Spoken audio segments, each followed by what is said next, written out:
Thank you for stopping back by Just Piddlin Barbecue. Today we're going to do some rotisserie chickens on the Kamado Joe using the Joetisserie. So stay tuned.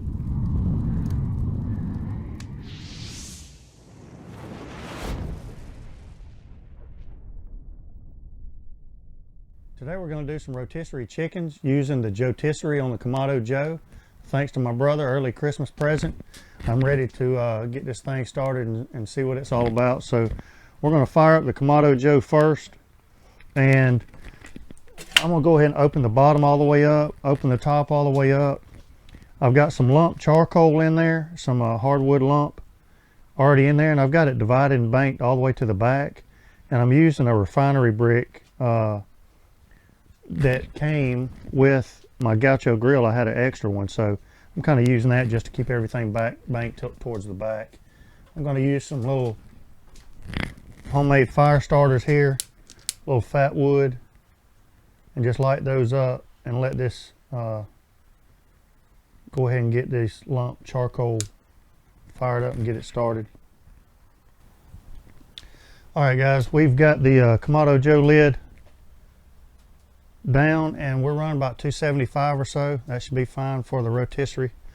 Now let me show you what I've got with the chickens. These are fryer chickens, and I have put them the legs away from each other, the breasts together, and I have tied the wings together. If you want to take a closer look at that.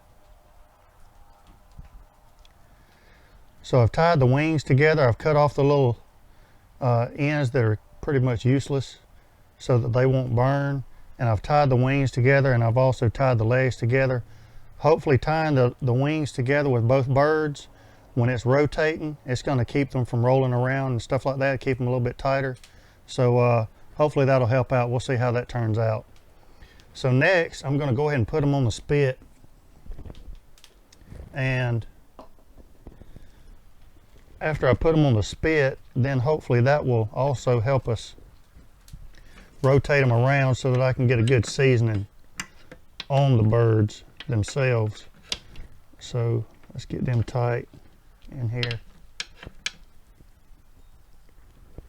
and then put the other one on this end.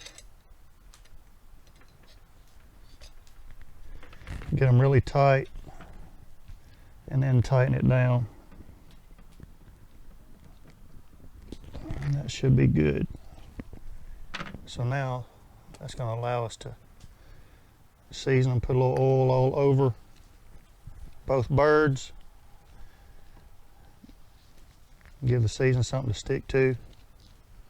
Let's roll it over on this side. Coat that side as well. And for the rub today, we're going to be using a Weber rub. It's a citrus herb seasoning that we found at Sam's. It looked really good and it smells really good. Really citrusy, like some lemon and orange peel. So I think that'll go good today with this rotisserie chicken. So we're just going to season it nicely.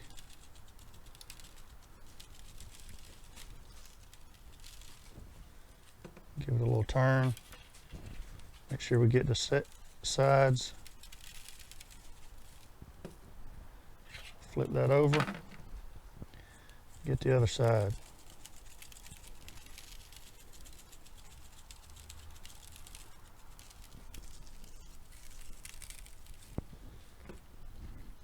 And one more over here.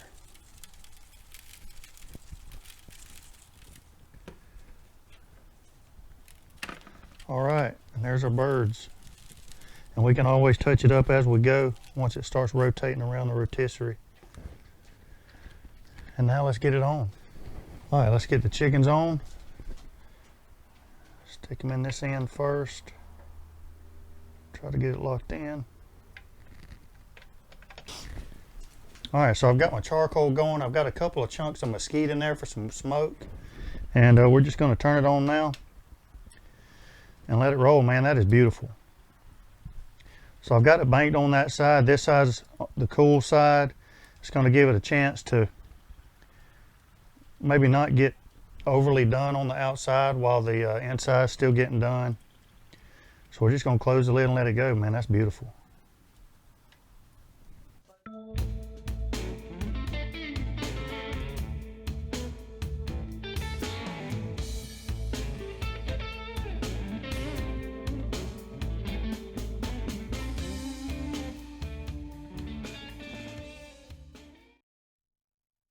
All right, it's been about 2.5 hours. We're gonna check the temperature and see how we're doing.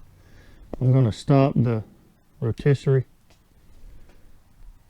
We've been running almost dead on 300 degrees. And it's really tender. It's 190 degrees. Now, some of you might say, well, that's overcooked because at 175, see, that's 181 right here. 181. You know, 175, 165 in the breast is really good. But anytime I cook chicken that's whole chicken with bone in and all that, I like to go a little bit farther with my temperatures. Now, boneless, skinless chicken breast, then I'll take it at 165 and be done with it. But whole chickens like this, I like to take it a little bit farther. But these are done. Now we're going to take them off. All right, here's the rotisserie chickens after we took them off of the Joetisserie. After we took them off the spit, and I mean, tender as can be. Just pull them right off. Little chicken leg right there. Get a little breast meat as well.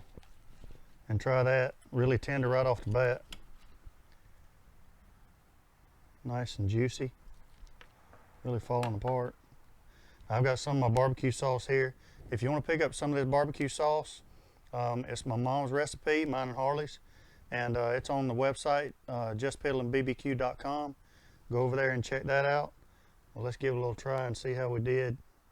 A little barbecue sauce.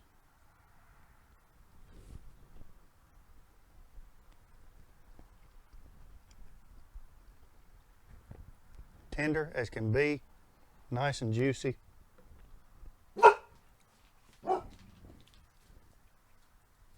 That's amazing. If you have the ability to do a Joetisserie chicken or rotisserie chicken, you got to give it a try. It's amazing, just like you get at a restaurant or some store that has that rotisserie style chicken. Nice and juicy, nice and tender, and you can do it in your own backyard. Until next time, we'll be piddling. All right, today we're going to do some rotisserie chickens using the